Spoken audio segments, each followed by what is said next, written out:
Baik, ketemu lagi di channel Cara Baca. Di video ketiga ini, saya akan bercerita hal yang mungkin didengar oleh para teman-teman sekalian adalah hal yang mustahil, mengingat siapalah saya. Jadi ceritanya pada malam hari, itu sekitar jam 9, jam setengah 10 malam lah, seperti itu. Ada rombongan iring-iringan mobil yang stop di depan rumah saya. Mereka berhenti dan kemudian mengetuk pintu seperti biasa dengan tata cara yang sopan, menanyakan apakah saya berada di rumah. Jadi sontak saja orang rumah sedikit terkejut lah. Kemudian membangunkan saya, memberitahu bahwasanya ada orang yang mencari di depan. Itu iringan mobil itu ada sekitar 5 mobil lah, seperti itu. Kemudian setelah itu saya menemui mereka. Setelah menemui mereka, mereka menyodorkan sebuah surat perintah dari Bupati Musi Banyu Asin. Surat ini mengharuskan di dalam surat ini mengharuskan saya untuk segera hadir di kediaman Bupati di ibu kota kabupaten di Sekayu tepatnya, untuk saat itu juga hadir ikut dengan rombongan tim yang ditugaskan menjemput saya. Nah, jadi saya sebenarnya bingung, ini ada apa loh, kok malam-malam seperti ini, kok mendadak seperti ini tanpa pemberitahuan. Rasanya nggak percaya, rasanya tidak percaya bahwasanya mereka itu benar-benar orang yang diutus oleh bupati. Namun setelah melihat surat perintah tersebut, akhirnya saya mengikuti. Saya bilang dengan orang rumah, tenang, ini tidak akan terjadi apa-apa dan saya yakin ini adalah benar perintah dari bupati.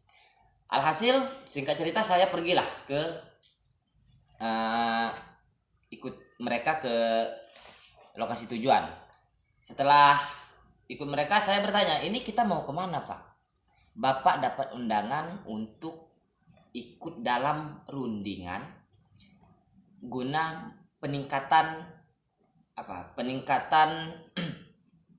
Kabupaten Musi Banyu Asin, intinya seperti itu. Di mana Pak? Saya tanya lokasinya, di mana Pak? Katanya di kediaman rumah dinas bupati. Jadi ya kita berjalan terus. Setelah itu sampailah kita di kediaman bupati. Setelah sampai di sana, saya kaget sebenarnya. Saya kaget itu, saya masuk ruangan, ada ruangan di sana, dipandu untuk masuk ruangan itu. Kemudian setelah sampai di tempat itu, saya melihat, loh, kok ini udah rame, kayak ada sesuatu yang dipersiapkan seperti itu kan. Jadi saya lihat di sana ada beberapa anggota DPRD maksud saya. Kemudian ada sekretaris daerah, ada wakil bupati, ada kepala-kepala dinas seperti itu sudah duduk di tempatnya masing-masing, dan semua mereka terperangah ibaratnya melihat saya. Ini siapa lagi mungkin seperti itu. Saya juga sebenarnya terperangah juga. Kok saya diajak ke sini seperti itu. Jadi walaupun bingung, dalam keadaan bingung seperti itu, saya tetap ikut duduk di sana. Pas ketika sudah sekitar setengah menit lah saya duduk, Pak Bupati langsung bicara. Ini Pak Alhusari, kita lagi berunding untuk bagaimana memajukan Kabupaten Musi Banyu Asin ini. Saya, loh kok langsung menyebut nama saya seperti itu. Kemudian diiringi dengan pertanyaan, bagaimana menurut Bapak, menurut pandangan Bapak, menurut pendapat Bapak, strategi yang harus kita lakukan, apa saja yang harus kita gerakkan, apa saja yang harus kita rubah untuk meningkatkan kemajuan kabupaten ini. Saya sebenarnya bingung dengan pertanyaan itu. Tapi kemudian saya menghela nafas, mengatur sebenarnya gemetar waktu itu. Jadi saya bilang, Pak Bupati, di Musi Banyu Asin ini ada sangat banyak perusahaan-perusahaan swasta sebenarnya.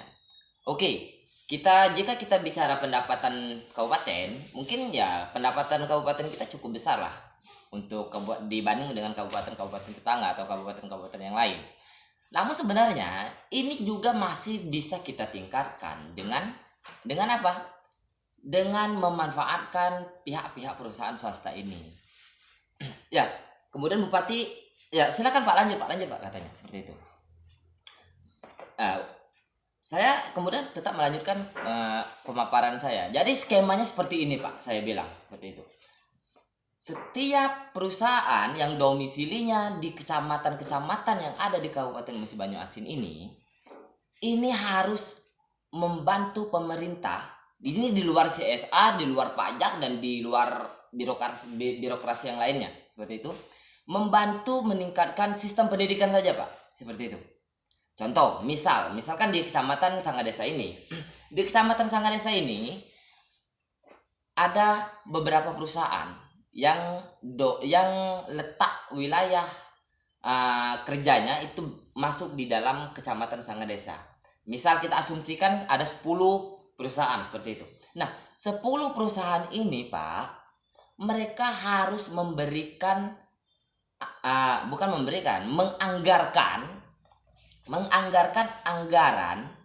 10 juta per bulan.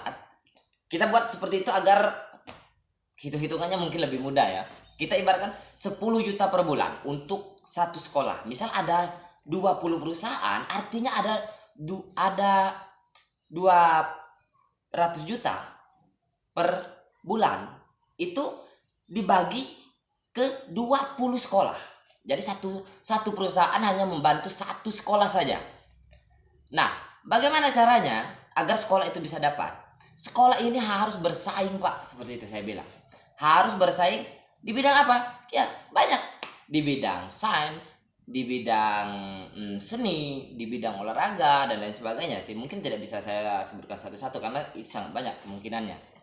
Nah, bagaimana cara sekolah itu bisa mendapatkan dana itu? Saya bilang, sekolah ini harus bersaing.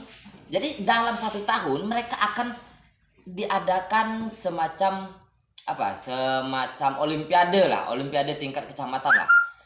Jadi yang diambil itu adalah berapa? Misal sekolah SD di Kecamatan Sangadesa ada 10. Berarti yang ada 30 misalkan. Nah, di Kecamatan Sangadesa itu ada 10 besar yang bisa mendapatkan hadiah tersebut. Jadi di 20 sekolah yang lainnya artinya tidak mendapatkan hal itu. Di tingkat SD, SMP maupun SMA seperti itu.